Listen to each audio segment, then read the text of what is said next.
Dr. Gerardo Campana, da cidade de Maceió, Alagoas, vai estar conosco falando sobre ansiedade. O que será que ela quer com você? Você já experimentou isso? Conhece alguém que já experimentou? Muitas vezes damos nomes para aquilo que não conhecemos. Que tal assistir a entrevista com ele? Dr. Gerardo Campana é médico psiquiatra, é formado em psicologia e psicoterapia transpessoal, psicologia budista, docente de vários cursos na área de transpessoal e é presidente, dirigente do Instituto Lumen, Núcleo de Expansão da Consciência. Vem para cá, você vai aproveitar tudo que ele vai trazer para você, como o que é ansiedade, distâncias e aproximações de depressão, de pânico. Mas ela quer algo muito bom com você. Vem cá, eu espero você.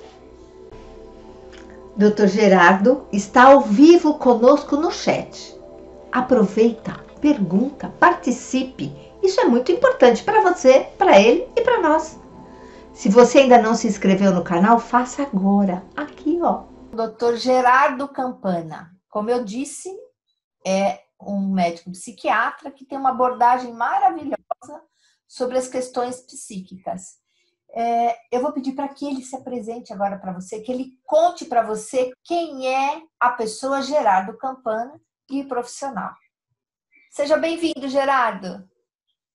Bom, muito obrigado, Marta. É um prazer estar com você no seu programa Simplesmente Marta. Adorei o nome. Ai, que bom! E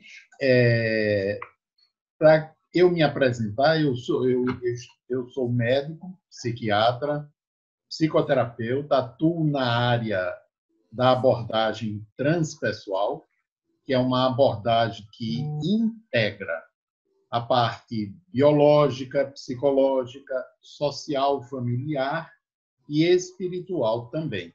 Ou seja, busca ver e interagir com a pessoa, seja o paciente ou não, de uma forma mais integral. Então, meu trabalho é por aí. Como psiquiatra, eu atuo buscando também entender o ser humano dentro dessa visão mais holística, que para mim é muito mais satisfatória e muito mais ampla, no sentido tanto da abordagem como da possibilidade de ajudá-los também. Doutor Gerardo, é uma alegria para a gente ter o senhor aqui com a gente e falando com as pessoas, contando para elas como é este olhar dentro da psiquiatria, dentro do processo transpessoal, que isso talvez faça mais sentido para as pessoas entenderem como é que isso funciona. Eu quero que o senhor conte para nós o que é a ansiedade, porque eu percebo que muitas pessoas dão nomes para aquilo que elas não sabem o que é, na verdade. Você pode contar para nós? Bom, a ansiedade, né, ela é uma emoção, né, e ela tem uma importância muito grande no contexto da nossa vida, porque é graças à ansiedade que a gente chega aonde nós chegamos, conseguimos chegar, né? Ou seja, a gente vai se desenvolvendo na vida, porque ela é também o motor, né? A energia que, em muitos aspectos, de forma positiva, ela nos impulsiona a fazer aquilo que é necessário, não apenas no sentido da sobrevivência, mas no sentido do nosso crescimento. A gente ainda, como ser humano, de uma forma geral, a gente ainda se vincula muito à ansiedade e nos vinculamos fundamentalmente dentro ainda das características que nós herdamos da nossa herança animal, né? Antes disso, antes de aprofundar um pouco mais aí, é importante esclarecer que a ansiedade ela é a ponta final de outra emoção ou de outras emoções. Ela pode ser a ponta final, por exemplo, ela pode ser a ponta final do medo, né? E ela pode ser a ponta final da raiva. Ela pode ser a ponta final da vergonha, por exemplo, né? E ela pode ser também o resultado do sentimento de culpa. Bom, é importante saber disso, né? Porque sabendo disso, aí a gente vai mais adiante conversar a respeito de como é que podemos usar a ansiedade para entender o que é que está se passando. Ou seja, ver a ansiedade aí nesse sentido como um alarme, não como algo do qual a gente precisa se livrar, né? Porque, na verdade, a gente não se livra. E quanto mais a gente quer se livrar, mais se torna recorrente a situação ou o quadro ansioso decorrente de alguma situação, seja ela predominantemente psíquica ou seja ela circunstancial e psíquica ao mesmo tempo. Isso é muito interessante, né? Porque muitas vezes a gente entende a ansiedade como o objeto, né? Me parece E uma causa, né? Ela é um resultado, um sintoma de que algo não está bem lá dentro. É isso, doutor Gerardo? é isso aí, né? De que Então, algo não está bem, né? Ou na relação da gente com a gente mesmo, ou na relação da gente com as pessoas em volta ou com a própria vida, né? Então, se a gente consegue entender desse jeito, a gente vai buscar, inclusive utilizando a própria ansiedade, entender o que está por trás daquela manifestação de superfície. Porque a ansiedade é uma manifestação de superfície, né? O medo é uma emoção, digamos, que pode estar por trás da ansiedade um pouco mais profunda. E por trás do medo, aí temos padrões de personalidade, né? Temos características de personalidade, sistemas de crença, temos material que pode estar ocorrendo na nossa vida psíquica e que a gente nem consegue perceber, né? Por exemplo, a ansiedade, aquela tensão que a gente não identifica, mas que muita gente fala mais ou menos desse jeito. A minha sensação é como se algo ruim estivesse para acontecer. E aí você pergunta, exatamente. mas o quê? A pessoa diz, eu não sei, mas eu estou tenso. É uma sensação como se algo ruim estivesse para acontecer. Isso tanto pode estar relacionado com intuição, né? E aí é importante a gente saber disso para poder aprender a fazer a distinção, como isso pode estar relacionado à necessidade do controle. Ou seja, a pessoa pode estar querendo controlar os eventos, as circunstâncias e, portanto, a vida, ou seja, o futuro, né? E como resultado disso, uma parte dela, sabendo que isso não é possível, que o futuro é imprevisível, e qualquer coisa pode acontecer, como resultado desse movimento para controlar, vem o medo, né? Só que esse medo, por ele ser intenso, ele não é sentido propriamente como medo, é sentido como uma apreensão, uma tensão. Ou seja, a ansiedade, né, ela vem como resultado. Então, ela se torna consequência de um modo de funcionamento, mas, ao mesmo tempo, ela é um alarme, como se o sistema todo da pessoa, mente e corpo, estivesse dizendo, olha, presta atenção, teu funcionamento não está legal, né? Corrige, muda. O Tem algo problema é que que a precisa gente ser olhado, né? precisa ser olhado. O problema é que a gente não percebe desse jeito, não entende desse jeito, e a própria sociedade ainda, embora já esteja mudando, ainda não fala a respeito da ansiedade dessa forma. Normalmente se fala como sendo algo que a pessoa deve superar, que a pessoa deve vencer, deve se libertar, né? Mas não como um portal de acesso ao conhecimento do seu próprio mundo interior, do seu ser. Isso modifica bastante, né? Exato, nossa, totalmente diferente daquilo que a gente ouve dizer, não é? É, Que a gente por vezes assiste na mídia ou em alguma leitura, é bem diferente. Doutor Gerardo, eu gostaria de saber assim, como é que essa ansiedade ela se processa no corpo e na mente? Existe alguma alteração bioquímica? Como é isso? existe, né? Quando a gente está calmo, tem a predominância de certos neurohormônios. A gente não está calmo porque aqueles neurohormônios estão predominando, né? É uma interação, é um biofeedback, né? Então, nós estamos calmos e o nosso sistema nervoso está lançando uma quantidade maior de serotonina. Mas nós podemos ficar calmos ou mais calmos se a gente conseguir fazer com que o sistema nervoso lance mais esses neurohormônios, né? Por exemplo, a serotonina, né, é um desses neurohormônios. Como é que a gente consegue fazer com que o sistema nervoso produza mais, né? Aliás, não é só no sistema nervoso, que é produzido também no intestino, né? Tem outras áreas do corpo que produz a serotonina.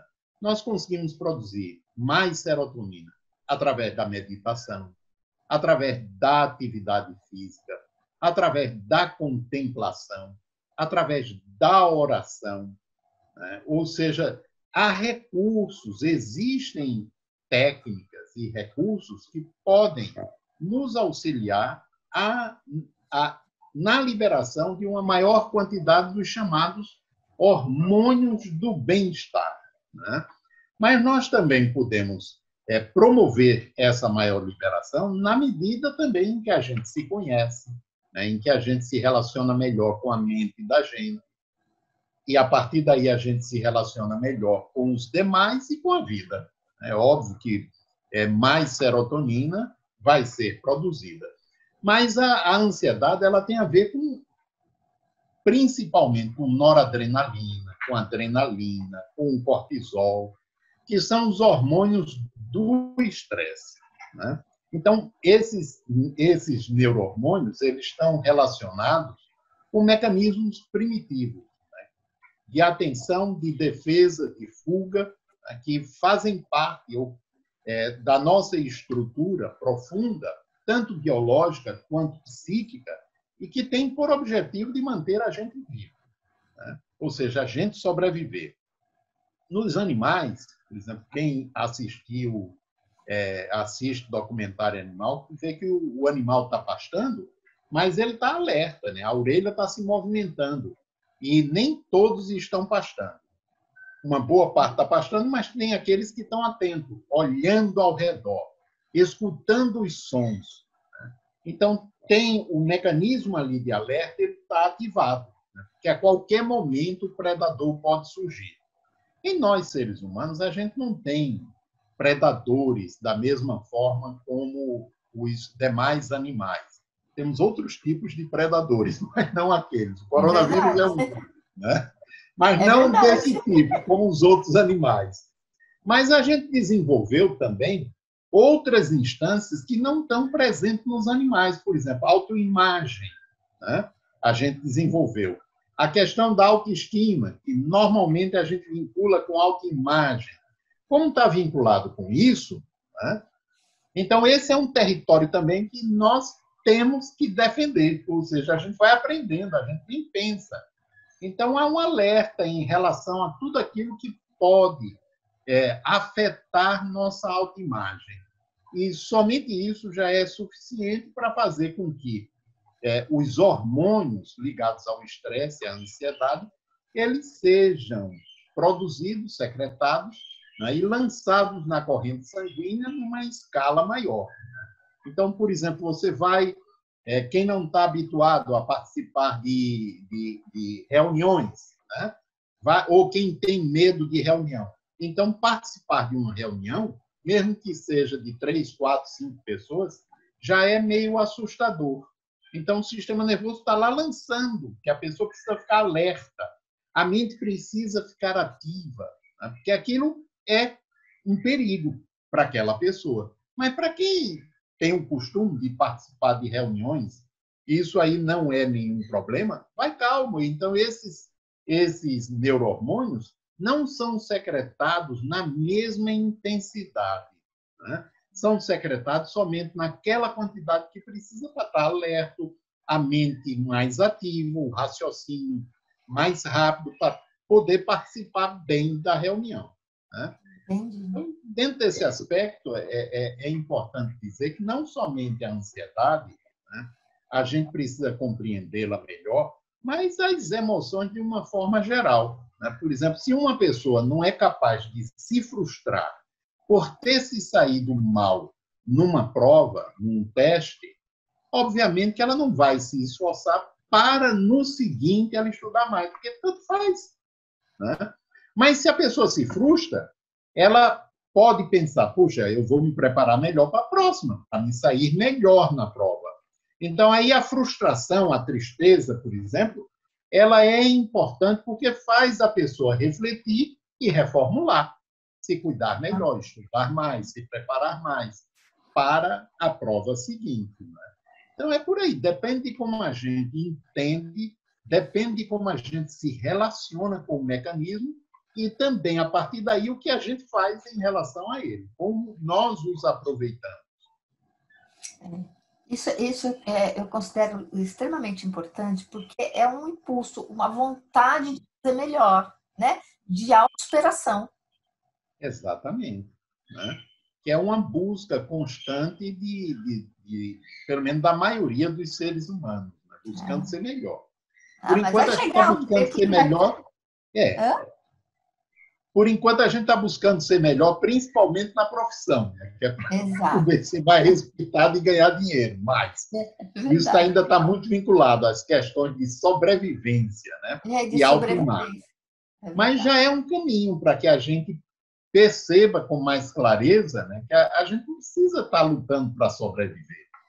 A gente precisa viver. Né? E Aproveitar a viver, vida, né?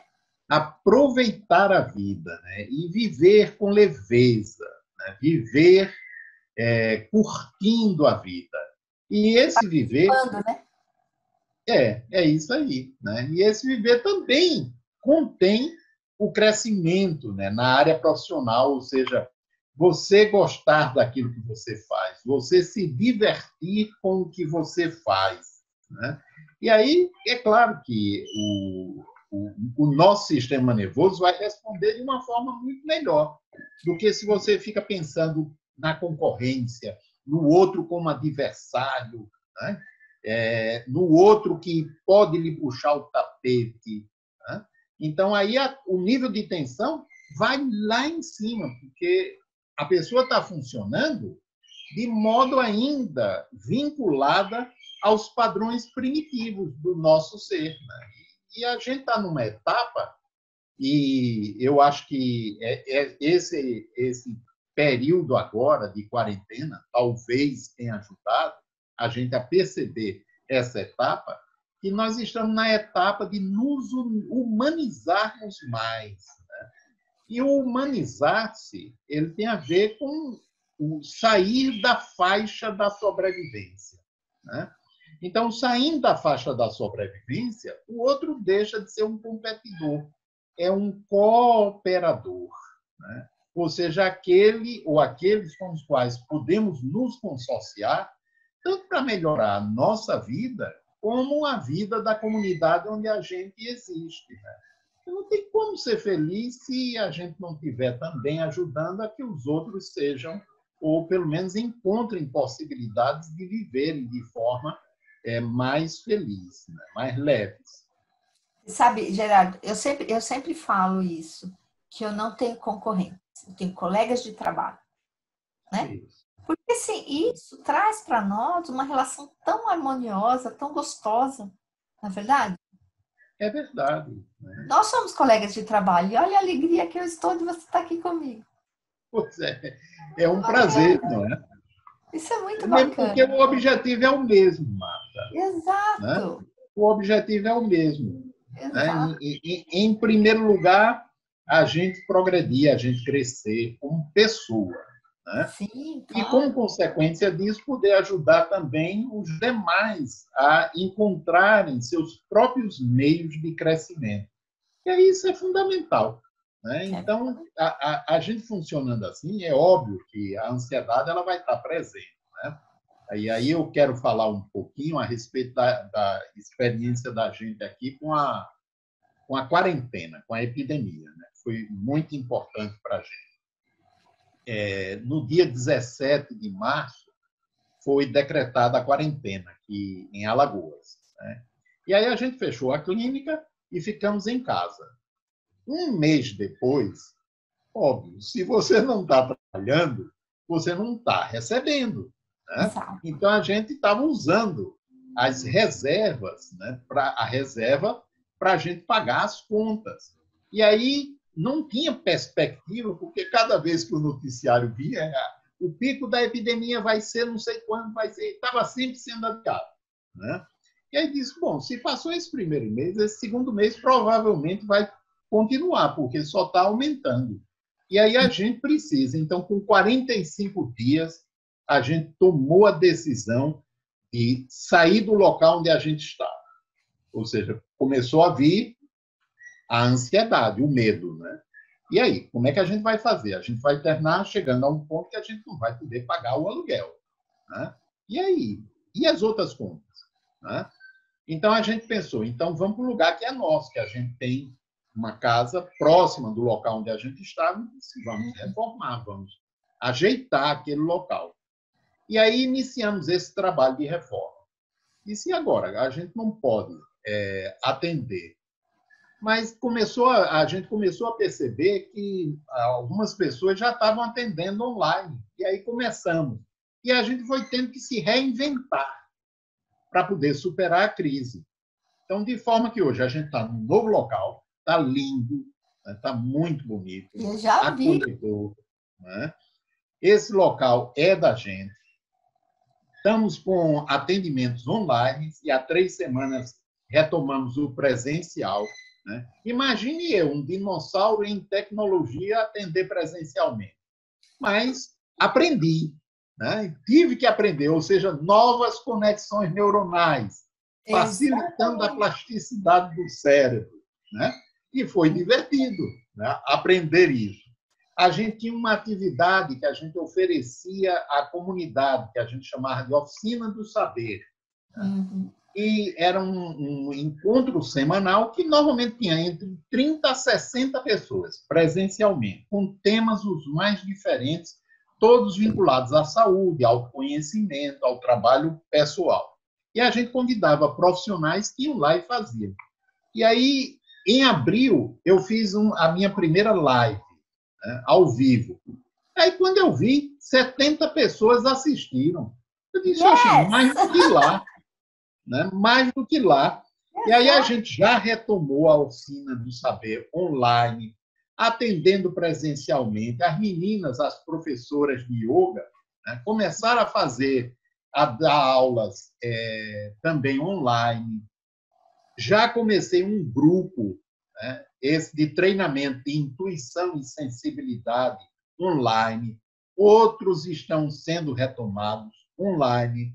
Quando a gente puder voltar presencial, a gente volta, mas a gente não vai parar mais não, o online. Exato. A gente vai continuar, né? A Oficina do Saber, essa não vai voltar presencial, né? Porque a pessoa assiste no conforto lá, pode ter uma pipoquinha do lado, né? Ainda pode fazer perguntas, né? Porque uma das coisas boas lá era a interação. O pessoal perguntava, se respondia, ou seja, tinha uma interação. Mas aí, fazendo a live, eu percebi que o pessoal podia perguntar também. Eu nem sabia disso, para você ter... Olha, que descoberta! Pois é, que o pessoal perguntava, podia se responder. Né? Então, não vai voltar. Esse daí não vai voltar a ser presencial, vai continuar online. Né?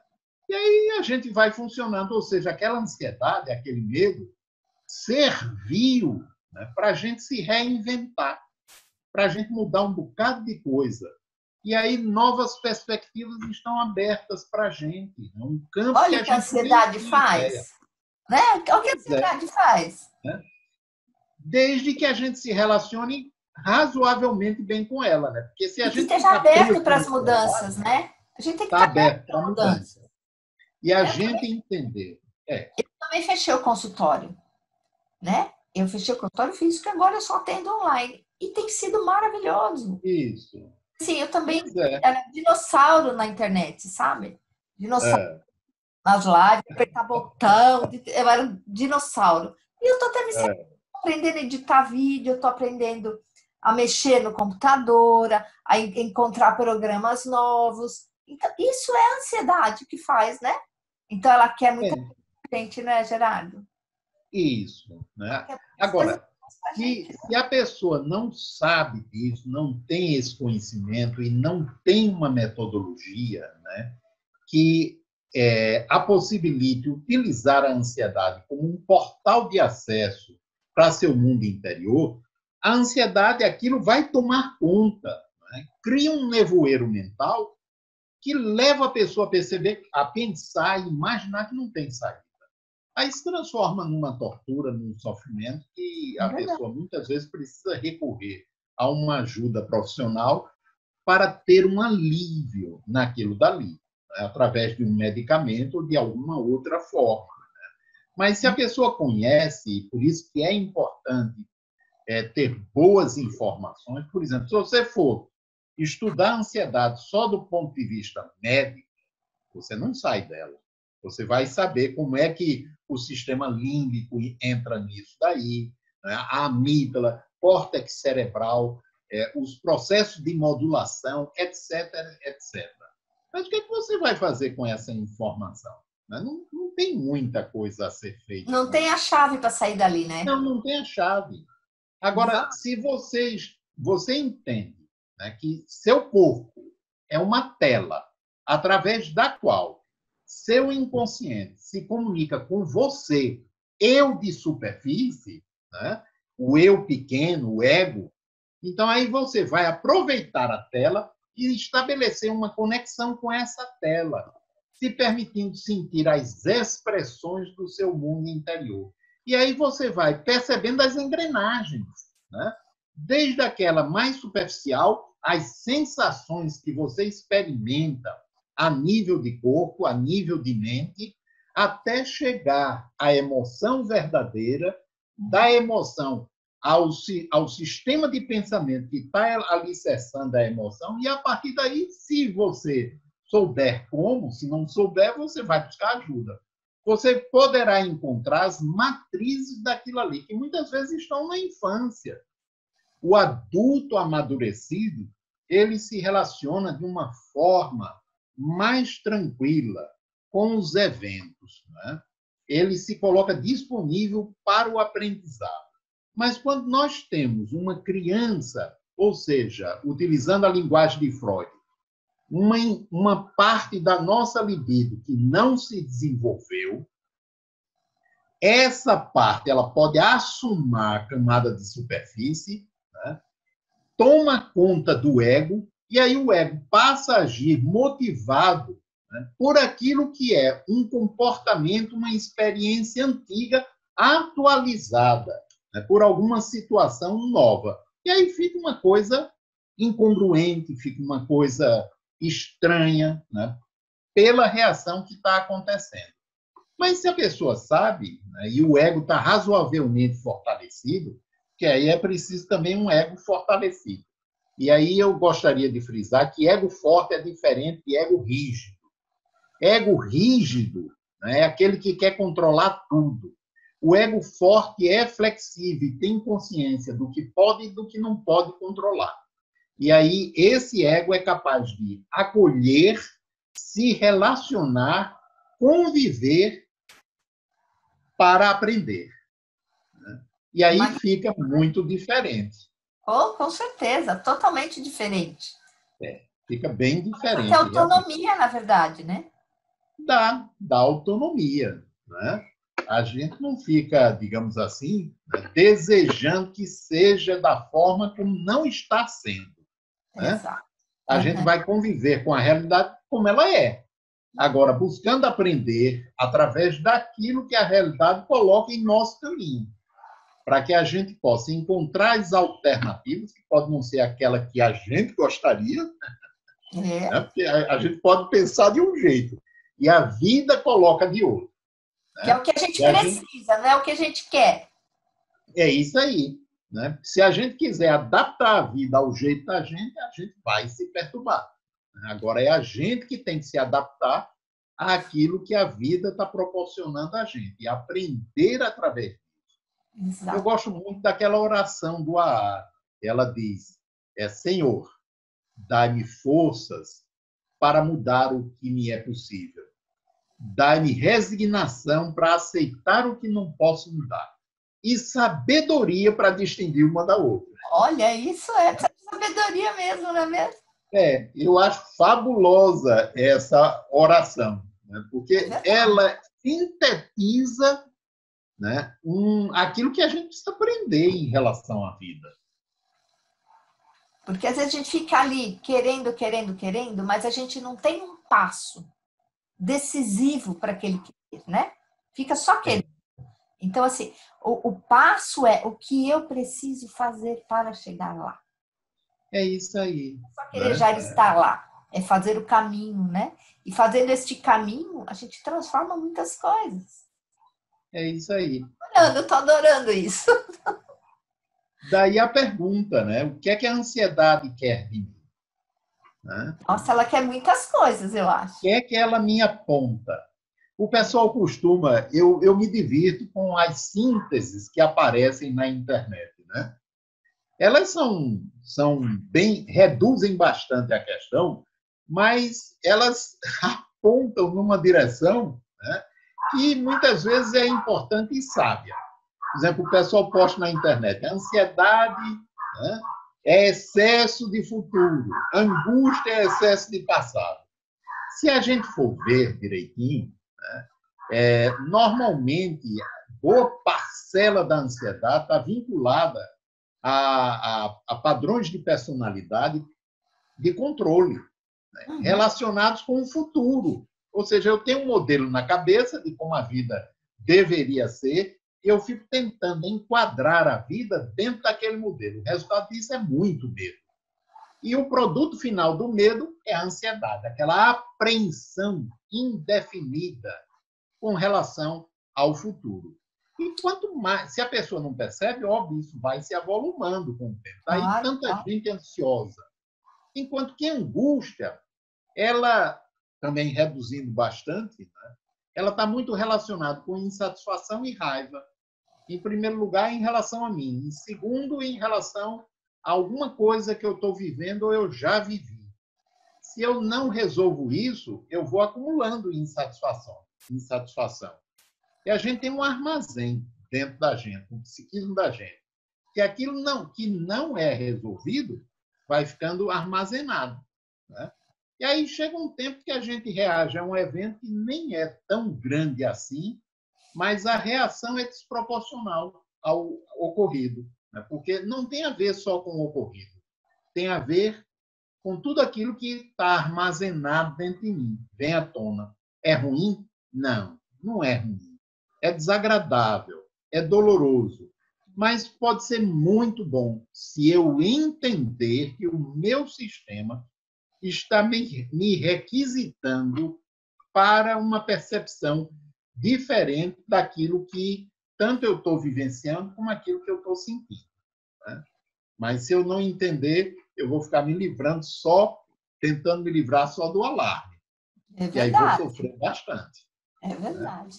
Existem, assim, vários tipos de ansiedade, doutor Gerardo? Tem. Por exemplo, a ansiedade do namorado que está indo ao encontro da namorada, né? Aquela expectativa. A expectativa, né? Essa é uma ansiedade positiva, né? A ansiedade de algo novo, né?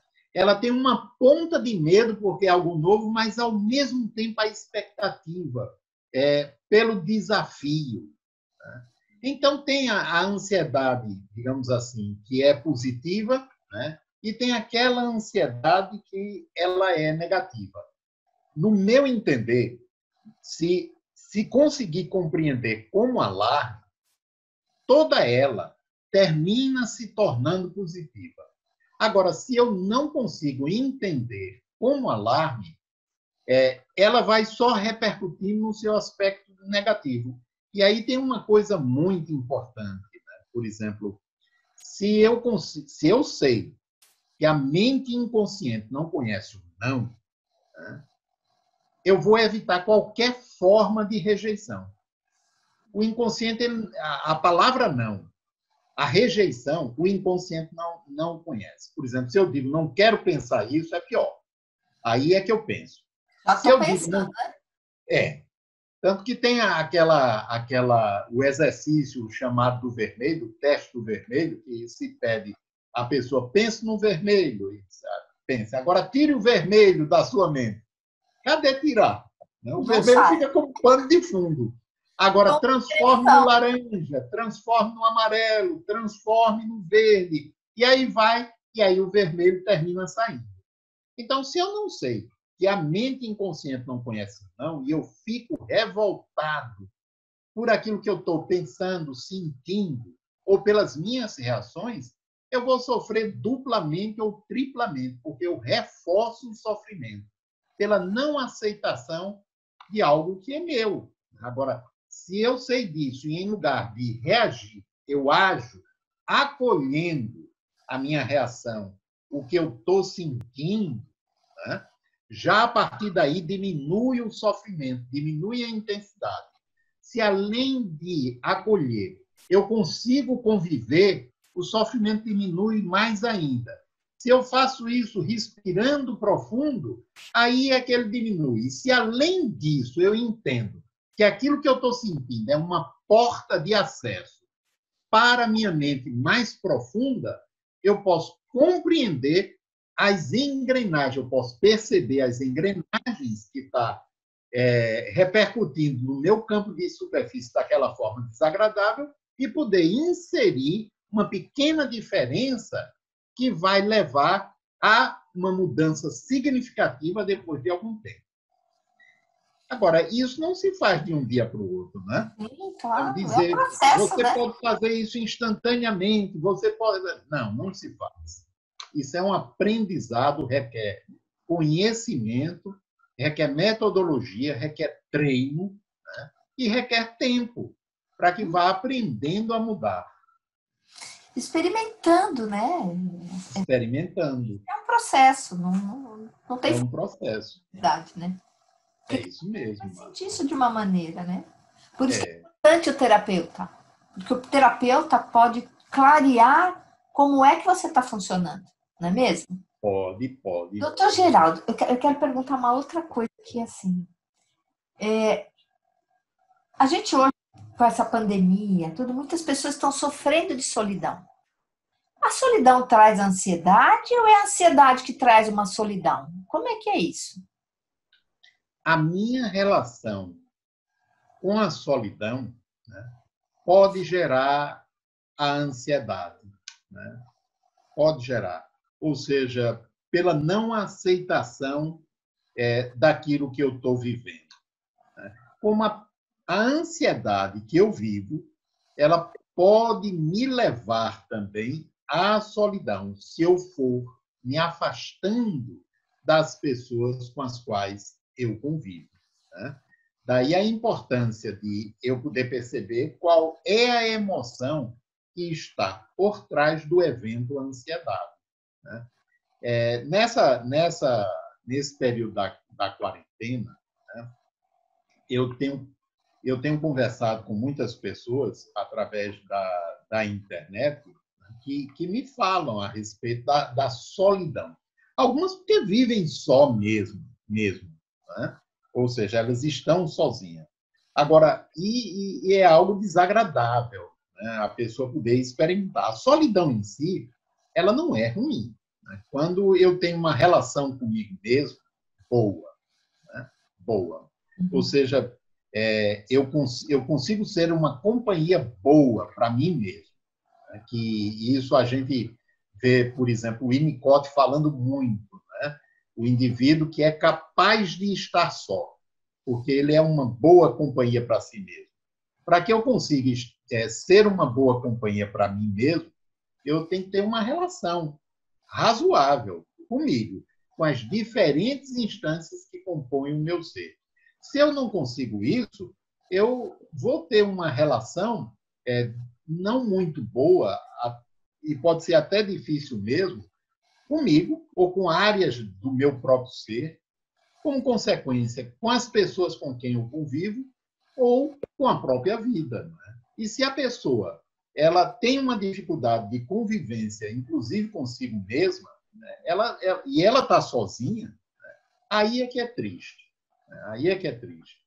E daí a importância, né, desses movimentos, como, por exemplo, CVV, os atendimentos fraternos, através da internet, através dos quais pessoas que estão vivendo a dor da solidão podem encontrar um momento de consolo, de companhia e ter um alívio, muitas vezes significativo, para aquela dor que estão experimentando.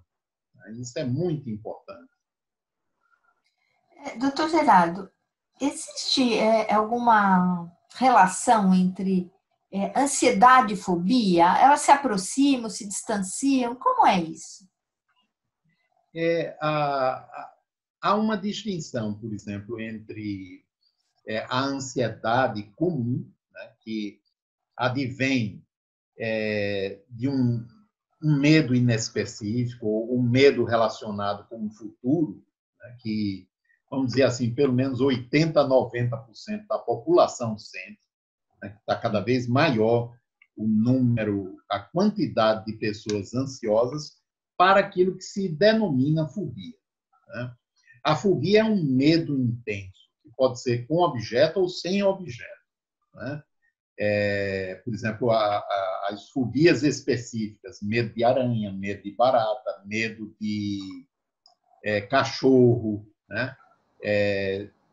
Medos assim, que tem um objeto bem específico. Ou a fobia social, o medo de locais de encontrar pessoas, de ir a um restaurante, de ir a locais onde tem pessoas, a fobia social. A agorafobia, né, que é o medo de espaços abertos, ou sem multidão, mas é mais comum com multidões. E é diferente também daquilo que se convencionou chamar de pânico, síndrome do pânico, porque essa é uma ansiedade paroxística que vem de uma descarga intensa neuroadrenal, né, através da qual uma carga maior dos neurohormônios do estresse, como a adrenalina, né, é lançado na corrente sanguínea, e aí o indivíduo, em segundos, ele vai sentindo a repercussão dessa descarga, né, o aperto, como o pessoal costuma chamar, na boca do estômago, né? Aquele aperto que vai subindo, o coração que dispara, a garganta que aperta, a boca fica seca, a respiração curta e uma sensação como se algo quente fosse subindo. Aí o pessoal diz, até a tampa da cabeça, e parece que vai estourar com os miolos explodindo para tudo que é lado. Essa é uma definição muito comum que isso, muita né? gente diz, e é forte. Né? Então, isso aí é decorrente de uma descarga neuroadrenérgica. Né? Essa descarga ela pode ter a ver com alguma situação que a pessoa está vivendo, ela pode ter a ver com a interpretação de alguma situação, ou ela pode ter a ver com algum núcleo que está lá no inconsciente da pessoa. Né? Mas sempre tem algum motivo, que pode ser consciente ou inconsciente. Na maioria das vezes é inconsciente, que aí a pessoa relaciona, seja também consciente ou inconscientemente, com a ideia de que está correndo perigo de morte. E aí se apavora, grita, sai correndo, vai em busca de ajuda, vai para o hospital, serviço de emergência, e aí o pessoal faz os exames, não encontra nada, dá um calmante, e muitas vezes a pessoa sai aborrecida dizendo, achando ou acreditando que não encontraram o que está acontecendo com ela. E aí repete, até ela entender, né, que ela não está necessariamente correndo um perigo de morrer, nem de enlouquecer, que aquilo é uma descarga, né, até conseguir entender realmente e superar aquela situação. Né? Mas são, digamos, situações patológicas. É diferente daquela ansiedade, daquela tensão que se vive no dia a dia, né, que estatisticamente é tão comum que se convencionou a dizer que é normal. Não é propriamente normal, é tão comum que parece, do ponto de vista estatístico, ser normal, mas que ao longo dos anos, das décadas, vai acarretando prejuízos do ponto de vista da saúde física e também psíquica, pode ser. Vai levando à hipertensão, à alteração do metabolismo da glicose, pode colaborar para a obesidade, né? E a insônia, e por aí afora.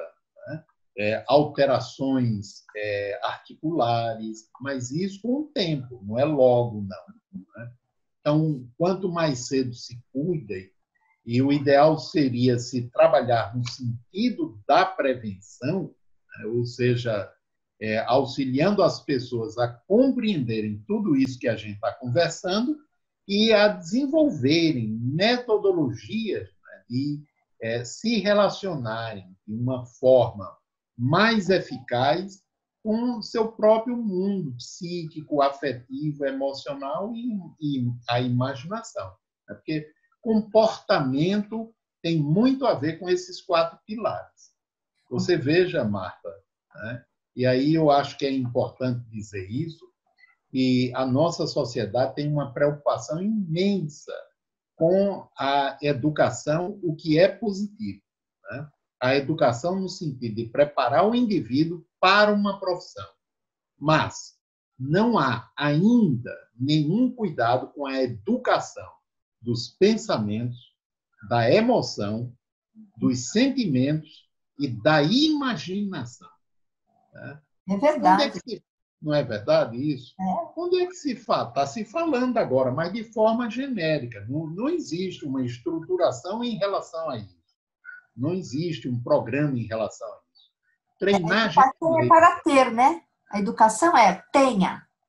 Tenha. É para ter. Para ter, né? Ainda estamos vinculados a isso. Né? A gente ainda está coletando nozes, né?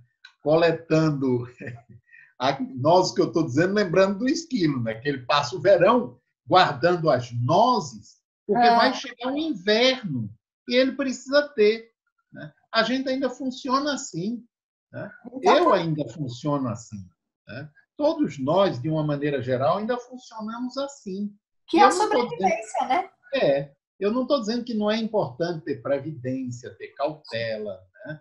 Ou seja, a gente pensar em relação ao futuro. Mas se a gente vive muito mobilizado em relação a isso, as áreas que são fundamentais e que a gente precisa dar prioridade, elas se tornam secundárias. Né? Onde é que se fala em treinar gentileza, treinar generosidade, treinar solidariedade, treinar abnegação?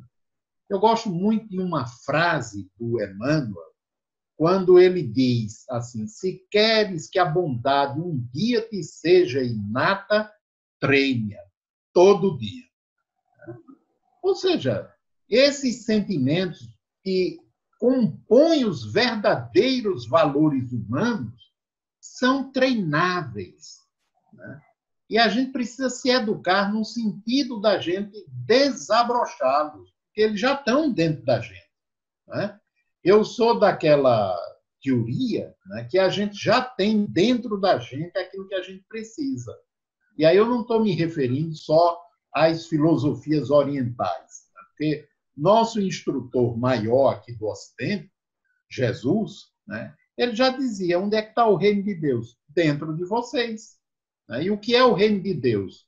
O reino de Deus é essa instância que na psicologia transpessoal se chama de eu superior. Né? Ou seja, é o resultado de toda a evolução filogenética, desde a célula primitiva, se a gente pegar por esse lado, até nós, seres mais complexos. Imagine a quantidade de informação. E aí, o que é que a gente está desenvolvendo por último? Solidariedade, cooperação. Ou seja, a partir do momento que nós, humanos, começamos a desenvolver córtex pré-frontal, né, a gente pode começar a mediar os impulsos que vêm da amígdala, que vêm do hipotálamo, que vêm dos núcleos de base, que estão relacionados com o viver primitivo. E aí, o que é que pede o córtex pré-frontal? Espera aí um pouquinho, vamos refletir, não vamos reagir de imediato, vamos pensar o que é que precisa ser feito, né? E fazer de forma diferente. Mas como a gente ainda vive numa selva, né? Aí tem uma outra frase do JC que eu gosto muito também, né? Sede mansos como as pombas e astuciosos como as serpentes, né? Ou seja, a gente precisa desenvolver a paz dentro da gente, mas a inteligência e a astúcia para a gente poder perceber também quem quer invadir o espaço do nosso ego, para a gente não deixar, não é? Porque ser pacífico não significa se tornar capacho nem deixar que qualquer um faça o que quiser. De E é jeito muito nenhum. difícil, né, doutor Gerardo, as pessoas entenderem essa diferença, ter esse discernimento, né? Acha que tem que ser bom. Ser bom não é ser bonzinho. Não, não é, de jeito nenhum. Né? Não é? Nem é 8, nem é 80. Né? Quando diz, se te baterem numa face, oferece a outra, né? Se me baterem concretamente numa face, eu já vou segurando a mão para que não bata na outra. Agora, eu preciso respirar profundamente para que não haja, não reaja, né? Na mesma dimensão do animal em que o outro está agindo. Porque se eu tenho uma compreensão diferente, eu posso agir como um ser humano mais amadurecido, né? Agora, dando limite, para que o outro não avance esse limite. E isso é muito importante, né? Tanto do ponto de vista individual como do ponto de vista social, para que a gente viva, não somente sobreviva, mas para que a gente viva uma vida realmente mais plena, né? Mais tranquila até onde nos for possível, dentro das circunstâncias que nos rodeiam, né? Mas com qualidade, né? Para que a gente possa chegar mais adiante, seja o tempo que for, né? Quando, por exemplo, a morte estiver nos convidando, e dentro da gente tenha um sentimento de que a gente aproveitou bem a vida. Participou com alegria dessa vida, não é? A gente participou com alegria. Eu nunca vi ninguém morrer que tenha reclamado por ter trabalhado pouco, não falava em trabalho. Normalmente dizia, puxa, eu só queria um pouco mais de tempo para estar com minha família. A família era o pensamento predominante, ou seja, os afetos. Então, o que é mais importante? Sentimento, os sentimentos, né? Os afetos, os relacionamentos. Então, são esses que precisamos valorizar. Mas, por enquanto, a gente passa a maior parte do tempo lutando a batalha de cada dia e a menor parte do tempo desfrutando da companhia daqueles que nós amamos. E a gente precisa corrigir isso. E como é bom a gente estar em família, né? Estar com a não necessariamente só a família, né? Mas com os amigos, as pessoas com quem a gente escolhe estar, né? É muito bom. É isso aí. É muito bom mesmo, né?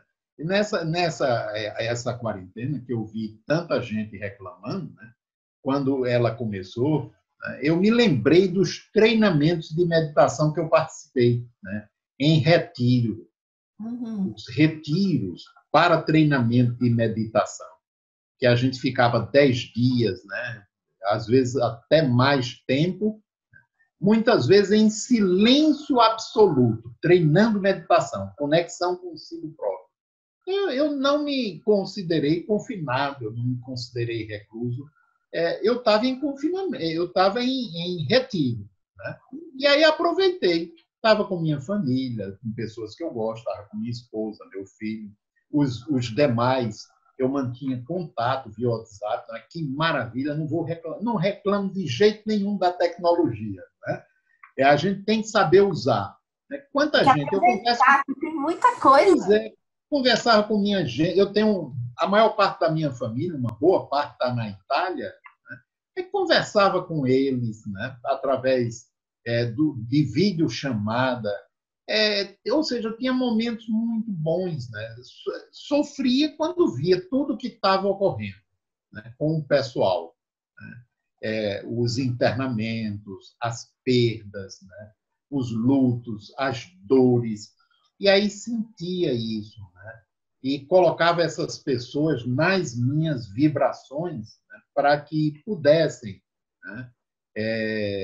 Viver a experiência com aceitação, com acolhimento, transformando-as em aprendizado, né? Mas não foi um período, o distanciamento, né, dentro da minha casa não foi um período ruim, não. Estava com minha esposa, estava com meu filho, estava lendo, estudando. E aí depois comecei as lives. Tanta live no mundo, né? Na medida em que fui fazendo, o pessoal foi me chamando também. Vamos embora. Tem semana que é 3, 4, né? 5 lives. Vamos fazendo. Aí foi... Bom, né? Que você pode oferecer esse saber. Fui aprendendo a mexer com esse negócio aqui, né? Que antes eu sabia ligar, desligar, né? E algumas coisinhas mais além disso. Agora já sei mais coisas, né? Melhorei no PowerPoint, melhorei em um bocado de coisa. Aí eu vou lá no YouTube, procuro o tutorial, exato, aprendo. Né? A gente está se virando, não é? Pois é. Soluções. É por aí. Gerardo, eu fico assim muito feliz de poder contar com o seu saber aqui no Simplesmente Marta. Eu sempre digo para as pessoas que eu convido pessoas que, consequentemente, são excelentes profissionais, né? Mas a pessoa que eu conheço é maravilhosa. Então, eu tenho confiança de trazer e colocar, né? Apresentar, recomendar, porque eu conheço o ser humano. E olha, vocês estão vendo aí que ser humano maravilhoso é esse, não é mesmo? A família dele é maravilhosa. Então, eu quero que você possa deixar para essas pessoas que estão te ouvindo aqui, que estão te assistindo, uma mensagem de coração e uma forma que elas possam identificar essa ansiedade quando a sentir e poder fazer algo em benefício dela mesma naquele momento. O que é que você pode contar para nós a respeito disso? Bom, em primeiro lugar, eu quero lhe agradecer, não é? Eu sou muito Porque grata. tanto eu sei que você é uma profissional competente, já fiz alguns cursos que você promove, né? E são sempre muito bons, né? Então, dizer que é uma honra estar aqui com você, participando. Para mim, é uma honra, realmente. Né? E o que eu quero dizer é que essa pandemia, pelo menos a mim, ela está me ajudando a perceber algumas coisas que são muito importantes, de forma mais clara. Né? Primeiro, eu preciso de menos coisas. Né? Ou seja, quantas compras que eu não fiz, quase não usei cartão de crédito. Né? Ou seja, a gente pode viver de forma bem mais simples, né? bem mais, como é que eu diria, parcimoniosa e viver bem. Esse é um ponto. Segundo ponto, né? Como as pessoas são importantes. Né? E aprender a valorizar mais. Né? Aqueles com quem a gente convive, principalmente os de dentro de casa. E eu estou dizendo principalmente, não é excluindo os outros, não. Porque às vezes a gente dá mais atenção aos de fora do que aos de dentro de casa. Né? Então, a pandemia me ensinou isso. E o terceiro, que está relacionado com esse segundo, é a importância do cuidar. Né? Como se falou a respeito do cuidar de si para cuidar do outro. Aqui, para evitar a contaminação.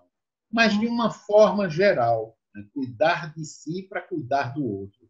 E o cuidar do outro como ressonância do cuidar de si mesmo. Ou seja, se eu consigo me cuidar, eu consigo cuidar do outro. Se eu me cuido, eu me amo. Se eu me amo, eu sou capaz de amar o outro. Se eu me amo, eu me respeito. E, portanto, eu consigo respeitar o outro e acolhê-lo como um ser diferente de mim. Então, isso é, para mim, está reforçando esse aprendizado, né? E o meu desejo é que eu possa, e todos nós, possamos implementá-lo cada vez mais no cotidiano da nossa vivência psíquica e relacional. E muito obrigado, Marta, pela oportunidade. Eu sou muito grata. Agora, Gerardo, eu quero que você deixe para eles assim uma forma, quando eles identificam essa ansiedade, o que eles podem fazer naquele momento? Claro que tem que procurar ajuda, isso é fato.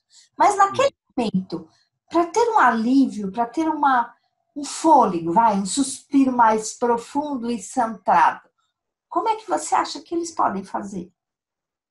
Bom, a primeira coisa, a primeira coisa é entender a ansiedade como consequência e como alarme. Está apontando para algo. O segundo movimento, que pode ser ao mesmo tempo, porque falando a gente vai na sequência, mas pode ser ao mesmo tempo, respirar profundo. A respiração mais completa, que vai do diafragma e vai subindo até o ápice do pulmão. Que aí isso muda os neurohormônios. Só que para que eu consiga fazer isso num momento de ansiedade mais forte, eu tenho que treinar todo dia.